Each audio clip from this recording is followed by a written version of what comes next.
Vie transformée par Jésus-Christ. Steph, suis-je prêt à mourir? Tout s'est toujours très bien passé pour moi. J'ai toujours eu une bonne santé, une énergie débordante, je n'ai même jamais eu besoin de beaucoup dormir. Mais un jour de 2012, tout a basculé. Cela a commencé par un simple malaise alors que j'étais au bureau, malaise qui se répéta même plusieurs fois. Je partis donc voir le médecin qui m'envoya aux urgences. Là, je subis une série d'examens pendant toute une semaine. Verdict final, crise d'épilepsie provoquée par une tumeur cérébrale qui comprime le cerveau. Après cette découverte, le médecin m'annonce que j'ai aussi une tumeur au rein. Selon lui, il y a 98% de risque d'avoir une tumeur cancéreuse au rein avec une métastase au cerveau. Dieu, pourquoi permets-tu cela? Ce fut un choc pour moi, mon épouse et ma famille. Pendant 3 à 4 jours, nous avons été sonnés par cette mauvaise nouvelle tellement inattendue. Nous avons beaucoup pleuré.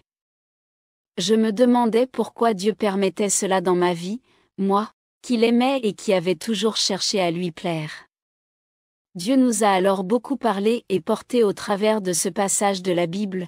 Même si je passe par la vallée obscure, je ne redoute aucun mal, Seigneur, car tu m'accompagnes. Tu me conduis, tu me défends, voilà ce qui me rassure. Psaume 23 verset 4. Nous avons compris qu'il fallait continuer à avancer sans nous apitoyer sur notre sort. Il nous fallait marcher en faisant confiance à Dieu et en croyant qu'il serait chaque jour à nos côtés. Premier miracle. C'est en agissant ainsi que nous avons expérimenté la paix de Dieu. Une paix vraiment incroyable. Ce fut la plus belle intervention de Dieu en notre faveur, même si d'autres surprises nous attendaient. La première intervention du neurochirurgien a été d'enlever la tumeur au cerveau. C'est une intervention très délicate avec un gros risque de séquelles. Juste avant de passer sur la table d'opération, je me suis dit, suis-je prêt à mourir? C'est dans ces moments-là qu'on examine si on a vraiment la foi en ce que dit la Bible. Oui, je suis prêt, me dis-je. Oui, je sais que je ne passerai pas en jugement car Jésus a été jugé à ma place sur la croix. Oui, je crois qu'il est vivant aujourd'hui et qu'il défend ma cause auprès de Dieu. Je me suis réveillé, non au paradis mais sur terre. L'opération s'était bien passée malgré sa durée de 7 heures. Deuxième miracle. 10 jours plus tard, le neurochirurgien m'appelle le samedi, lui qui, de toute sa vie de médecin, n'avait que rarement appelé un patient un samedi, pour me dire « Vous êtes un cas, je n'ai jamais vu cela dans ma carrière, la tumeur du cerveau est non cancéreuse. » 3 mois plus tard, je subis la seconde opération du rein. On m'en a retiré la moitié qui contenait la tumeur. Cette fois, il s'agissait bien d'une tumeur cancéreuse mais très localisée car opérée très tôt. Selon le médecin, pas besoin de chimiothérapie ni de radiothérapie car toute la tumeur avait été enlevée du rein. 1, 2 et 3 miracles. Normalement, il faut compter 1 an pour bien se remettre de telles opérations. Mais je me sentais tellement bien que j'ai pu reprendre mon travail 4 mois seulement après l'opération. C'était pour moi un. Troisième miracle. 2 ans plus tard, après des IRM effectués tous les 6 mois, mes résultats sont parfaits. Il n'y a aucune séquelle au niveau du cerveau et le chirurgien m'a confirmé que tout est OK et qu'il n'y a plus besoin de faire de contrôle. Oui, Dieu est un Dieu de miracles. Oui, Dieu a répondu aux prières de centaines de personnes qui m'ont témoigné de leur soutien pendant cette épreuve. Aujourd'hui, 2 ans plus tard, les cicatrices sont toujours là, un peu comme les cicatrices que Jésus a sur ses mains et ses pieds. Elles seront toujours là comme témoins de l'intervention de Dieu dans ma vie et comme preuve de son amour et de sa fidélité. Au travers de cette épreuve, Dieu m'a beaucoup changé. Il m'a émondé, comme le ferait un jardinier, il a taillé les branches dans ma vie qui portaient déjà du fruit pour qu'elles grandissent encore plus et portent davantage de fruits. Jésus parle aussi de ce processus d'émondage dans l'Évangile de Jean 15.1 à 2. J'ai appris qu'on n'est pas grand-chose ici-bas.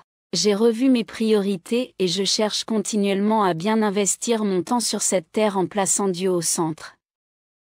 Dans les difficultés de la vie, ma question n'est plus « Pourquoi Dieu ?», mais plutôt « Dieu, comment traverser cette vallée avec toi ?» Vincent, retenu prisonnier 3 semaines par des terroristes. Au début de l'année 1993, lors d'une mission humanitaire dans l'est du Libéria, notre véhicule, un pick-up 4x4, a été immobilisé quelques mètres après le passage d'une barrière de contrôle. La guerre civile faisait rage dans tout le pays et les vérifications d'identité étaient nombreuses à l'approche de chaque village. J'étais avec le chauffeur et 2 collègues. Notre mission était d'aller récupérer une importante quantité de vaccins que nous avions laissés dans notre campement pendant la dernière évacuation sécuritaire. Arrêté. Après avoir expliqué, à nos interlocuteurs, la raison de notre présence, nous attendions donc leur feu vert. Il y avait des enfants soldats présents en grand nombre. Mais, leur réponse fut nette, claire et précise, nos WY. Bon, nous insistâmes et leur refus devint de plus en plus pressant, voire stressant. Notre véhicule fut réquisitionné avec le chauffeur.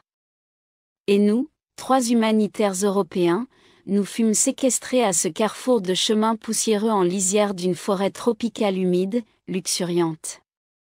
Notre situation devint assez désagréable au fur et à mesure que les heures s'écoulèrent. Malmenés. Je vous passe certains détails humiliants et délicats. Ensuite, les mains dans le dos, une kalachnikov pointée sur la tête, je devais être emmené quelque part avec le pick-up 4x4 pour faire de moi je ne sais quoi. Mais, Dieu en décida autrement. Merci. 31 sur 140 nous foncions à tombeau ouvert sur cette piste. À l'arrière, dans le pick-up de notre véhicule, nous sautions, tous les 3, dans tous les sens. Je m'accrochais tant bien que mal au gros pneu qui me servit de siège. Le véhicule sembla rouler à environ 150 km/h. Nous fûmes déposés dans un autre village sans aucune raison, ni information. Nous échappions de justesse à la prison. Après la libération de mes 2 collègues et du chauffeur, la route infernale continua pour moi. Je fus embarqué avec les soldats, assis entre tous sur la boîte de vitesse d'un puissant 4x4 dont on avait entièrement découpé le toit. Nous roulions parfois à 180 km/h. L'alcool coula à flot et les bouteilles passaient de main en main, de bouche en bouche. Je ne disais rien. Je ne faisais que prier pour ma vie me rappelant les conseils de celle qui allait devenir mon épouse. Un vœu. J'ai été placé en résidence surveillée dans un autre village, au sein d'une famille pauvre et bienveillante à mon égard. J'ai demandé à Dieu de le servir s'il me rendait ma liberté, si je m'en sortais sain et sauf. Je fus prisonnier pendant 3 semaines avant de retrouver la liberté sur le sol ivoirien frontalier. Pourquoi je vous ai raconté cette histoire ? J'étais un homme pécheur, sans Dieu, ni maître. Et, après un lent et sérieux cheminement personnel, j'ai tenu ma promesse car j'ai accepté Jésus dans ma vie comme Sauveur et Seigneur le 31 août 1997 à Abidjan en Côte d'Ivoire. Depuis, il ne cesse de me bénir avec ma famille. Oui. Connaître Dieu est un privilège, aimer Jésus, c'est génial. William, soudainement, mes yeux se sont ouverts. Je suis né dans la grande ville de Philadelphie en Pennsylvanie. Mes parents se sont séparés quand j'avais 3 ans, puis, c'est ma mère qui m'a élevé seule, avec ma petite sœur. Nous avons vécu dans un quartier défavorisé, les quartiers chauds, pendant 20 ans. Ma mère était une formidable maman et elle nous a beaucoup aimés, ma petite sœur et moi. Abus sexuels et drogue. Malgré cet amour, mon enfance était difficile, beaucoup de drogue et d'alcool autour de moi. Je voyais rarement mon père et il y avait toujours de la tension entre mes parents. Par exemple, je peux me souvenir du jour où il a craché sur ma mère. Et puis, en tant que garçon, j'ai été témoin d'un cas d'abus sexuel contre ma petite sœur et j'ai été forcé d'y participer. Quand je suis devenu adolescent, j'ai commencé à voler, mentir, faire beaucoup de tags, bien sûr, consommer de la drogue et de l'alcool. Une escalade sans fin. Ma vie s'est dégradée au fil des années. Je vivais une vie très immorale. À l'âge de 19 ans, j'ai été renvoyé de l'université. J'étais très en colère et très égoïste. Pendant quelques années, j'ai pris de la drogue tous les jours, chaque jour pendant 4 ans. Je prenais de la marijuana, de la cocaïne, du crack, du LSD, de la méthamphétamine. J'en prenais très souvent et en grande quantité. Et bien sûr, je vendais de la drogue pour financer mes besoins. Je faisais tout ce que le monde dit de faire, et j'étais vide et malheureux. Plus je péchais, plus j'étais malheureux. Je n'avais aucune paix intérieure. J'ai donc pris de plus en plus de drogue, d'alcool. Je me réfugiais aussi dans le sexe, la pornographie et la musique hard. Je sortais avec beaucoup de filles dont 2, malheureusement, sont tombées enceintes à cause de moi et ont dû avorter. Comme une bête. Pour moi, rien ne marchait, rien ne me faisait plaisir. Alors je recommençais, encore et encore.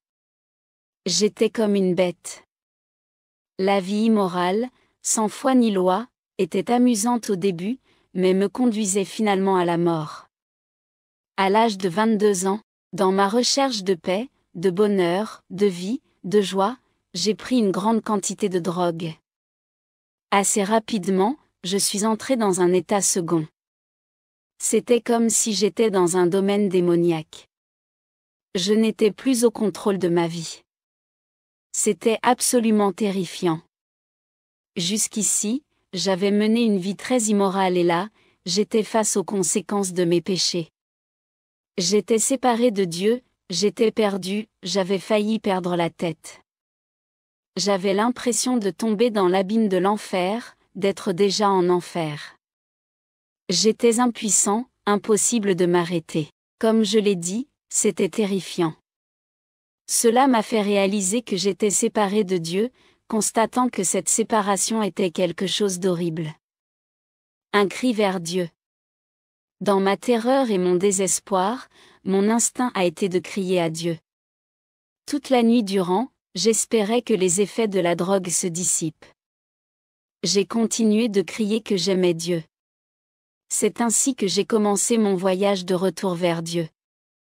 Tout au long de l'été qui a suivi, j'ai commencé à chercher Dieu.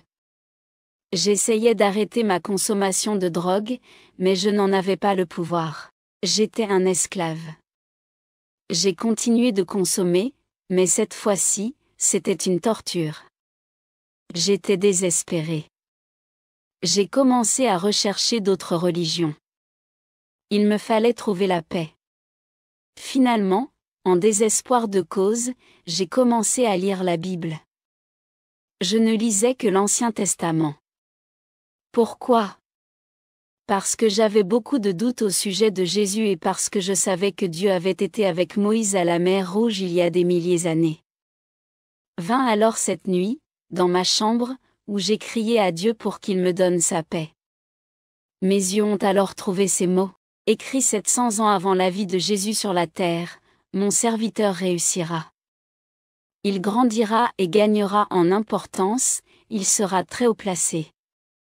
Tout comme beaucoup ont été horrifiés en le voyant, tant son visage était défiguré, tant son aspect était différent de celui des humains, méprisé et délaissé par les hommes, homme de douleur, habitué à la souffrance, il était pareil à celui face auquel on détourne la tête, nous l'avons méprisé, nous n'avons fait aucun cas de lui. Pourtant, ce sont nos souffrances qu'il a portées, c'est de nos douleurs qu'il s'est chargé. Et nous l'avons considéré comme puni, frappé par Dieu et humilié. Mais lui, il était blessé à cause de nos transgressions, brisé à cause de nos fautes, la punition qui nous donne la paix est tombée sur lui, et c'est par ses blessures que nous sommes guéris. Nous étions tous comme des brebis égarées, chacun suivait sa propre voie et l'Éternel a fait retomber sur lui nos fautes à tous. Il a été maltraité, il s'est humilié et n'a pas ouvert la bouche. Ésaïe 53. Mes yeux s'ouvrent. J'ai été frappé. J'ai trouvé Jésus-Christ dans l'Ancien Testament, dans une partie écrite 700 ans avant sa venue. J'ai trouvé l'Évangile dans l'Ancien Testament. Soudain, mes yeux se sont ouverts. Il a été blessé pour MS transgression, il a été brisé pour MS faute, et c'est par ces blessures que je suis guéri. Jésus a pris tous mes péchés sur la croix.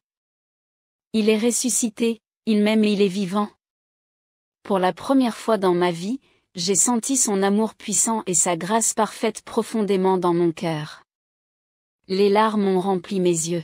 J'ai senti que son amour me poussait à confesser mes péchés et à demander son pardon, et il m'a purifié. Il m'a libéré, il a brisé mes chaînes. Vraiment libre. Pour la première fois dans ma vie, je me suis senti vraiment vivre, libre et aimé. Pourtant, je n'étais pas encore allé à l'église et je n'avais pas encore lu le Nouveau Testament. J'ai alors commencé à lire les évangiles, ces enseignements de Jésus qui donnent la paix, la force, la joie, la sagesse et l'amour. Jésus a complètement changé ma vie. Pendant ces 20 dernières années, Dieu a été fidèle, même si je ne l'ai pas toujours été. Même si je commets des fautes et même si je ne réussis pas à être tout à fait ce que je voudrais être pour lui, sa grâce et son amour sont toujours là pour moi. Il m'a donné une femme fidèle et très belle. Il m'a donné 5 enfants mignons et incroyables et il m'a donné une vie importante et une vie avec un but éternel. Il m'utilise pour encourager et aider les autres qui n'ont pas d'espoir ou qui le cherchent. Franck, je pensais avoir fait un péché impardonnable. En 1980, mes parents ont eu la joie d'accueillir une fille dans leur foyer. En 2004, je suis devenu un homme aux yeux de la société. Mon but n'est pas de faire l'apologie de la transsexualité. Lorsque je vivais ce cheminement de réassignation sexuelle, je pensais me soigner d'une maladie et argumentais les choses ainsi, à qui voulait l'entendre.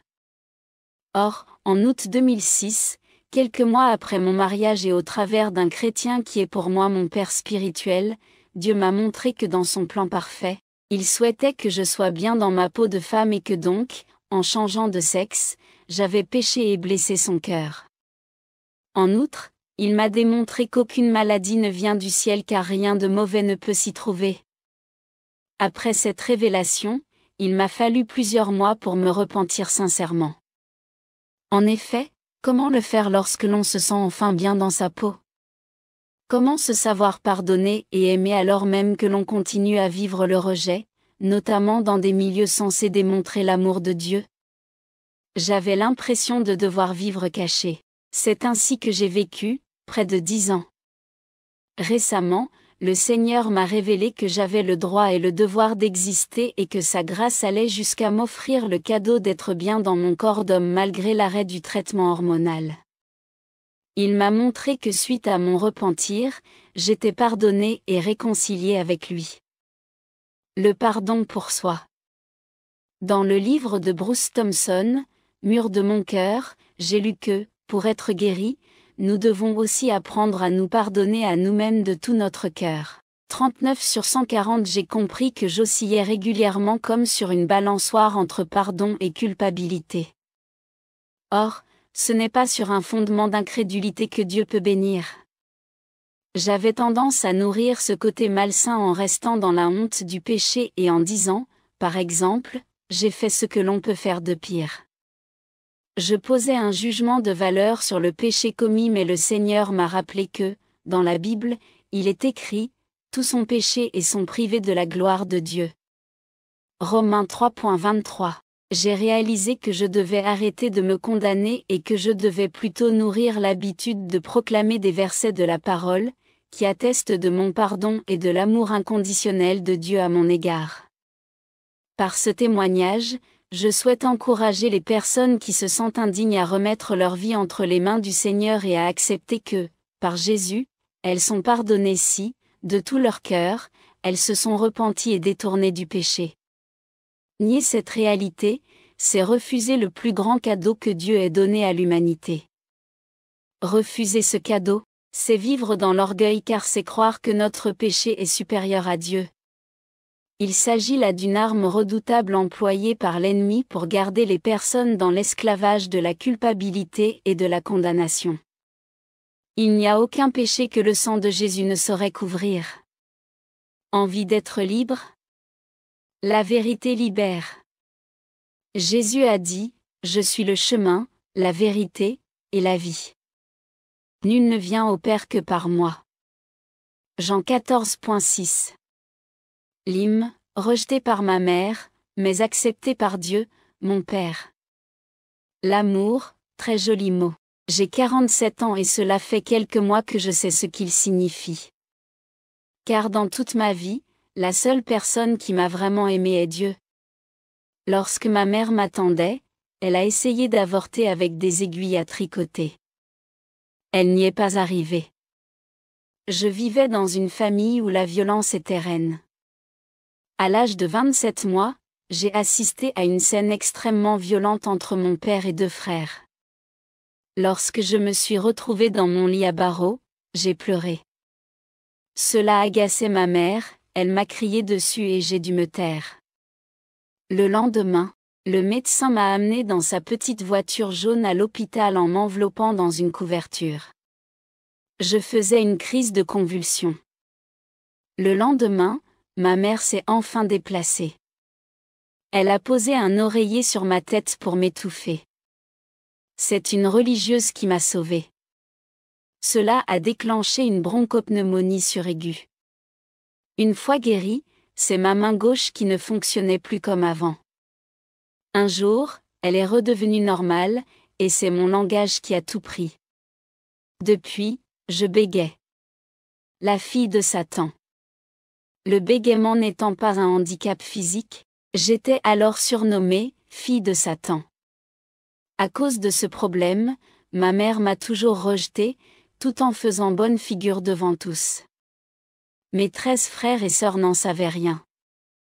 Je n'avais droit de rien faire, pas de sport, pas même de colonie gratuite car j'étais anormalement maigre. Chaque fois que j'avais un amoureux, ma mère le faisait fuir en disant qu'il serait la risée de sa famille et ses copains en s'affichant avec une bègue. Ma mère passait son temps à m'ignorer et à me faire cirer les parquets, laver les carreaux dès l'âge de 6 ans et, à 7 ans, je repassais les tenues de mes frères. J'aurais tellement préféré être à la place de ceux qui étaient régulièrement roués de coups, au moins, j'aurais eu l'impression d'exister. L'ignorance et la violence verbale étaient mes seules relations avec mes parents.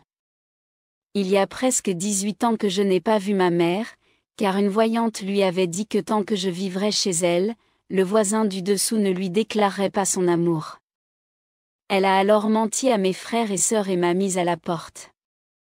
Il y a quelques mois en arrière, j'ai découvert la foi chrétienne, Dieu le Père et Jésus, le Fils de Dieu. Ma vie a radicalement changé. Maintenant, je vis dans la joie, l'amour et la paix que le Père me donne. Aujourd'hui, mon Père me reconstruit. J'arrive à vivre malgré mon lourd passé. La seule chose qui me pèse, c'est le rejet de ma mère. Mais mon Père me fait comprendre beaucoup de choses, notamment le fait qu'il ne me rejette pas et que son amour me suffit. Il m'a montré sa présence dans le passé, alors que je ne le connaissais pas. Quand je criais dans mon cœur et dans mes larmes, à l'aide, il me répondait, me protégeait, mais je ne savais pas à l'époque que c'était lui. Si toi aussi, tu as envie de vivre une vie heureuse malgré les coups durs de la vie, alors prends ma main et allons au Père. Amen, Maranatha.